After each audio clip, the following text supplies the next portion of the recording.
This is my reflective statement on assessment. Assessment is something that I never really took much notice on in the first 2.5 years of this course, as I didn't quite understand the need for it. Since I started becoming more educated around how the education system works, I've been able to see how assessment is utilised and how it can be so beneficial for students. I now further understand the need for formative assessment and the reasoning behind why this needs to be done. To me, assessment is a valuable resource that can inform teaching documents and activities. In my opinion, the main priority of assessment should be to improve and promote student learning. My key influences on assessment would be the schools that I've been placed at and discussions I've had with teachers, as I really value the time that I've had in the classroom and feel like I learn a lot from these experiences. Wynne Harlan and Bob Lingard's literature also influenced the way I believe I will assess my students. I've been incredibly fortunate in the school that I've been placed at in my final year, as they have so many different assessment activities and they really place an emphasis on Wynne Harlan's 7th principle of assessment, with the notion that assessment methods should promote the active engagement of students in their learning and its development. A prime example of this is the March writing prompt, in which students are to complete a cold write on a superhero narrative. Harlan also states that if assessment is too frequent and over-challenging, it can be demotivating and cause negative effects, thus placing an emphasis on finding a balance with assessment.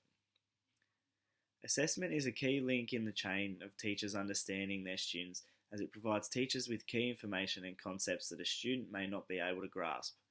I believe that when I'm a teacher, I'll use assessment that is engaging, as I believe it will encourage students to do their best, which ultimately is something teachers need.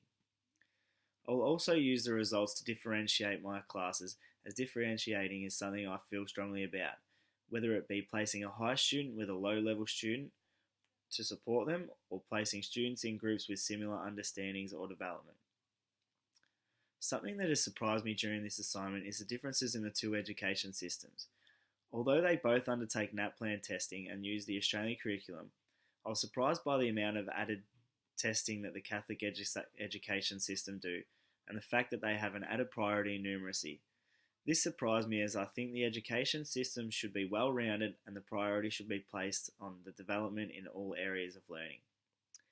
I think that in my next placement and my future teaching, I'll put an added importance on formative assessment, as this gives me an understanding of where each student is in their learning development of different concepts. The theoretical perspectives of Bob Lingard, Greg Thompson, and Sam Stella in the Week 2 reading about the unintended causes of NAPLAN is something that I'll be careful about, as I think it is important to teach to the best of my ability rather than teach to the test. With good teaching, the results should handle themselves. PISA is something that I've just learned about through this assignment, and something that can be so beneficial to the government as they can set their curriculum accordingly. In my opinion, PISA should be more important than NAPLAN, as the age level they take the test is more appropriate, in my belief. All in all, this assignment has shown me why assessment is so important. I look forward to testing out assessment in my next placement, as I feel I know more about it now. Thanks for listening.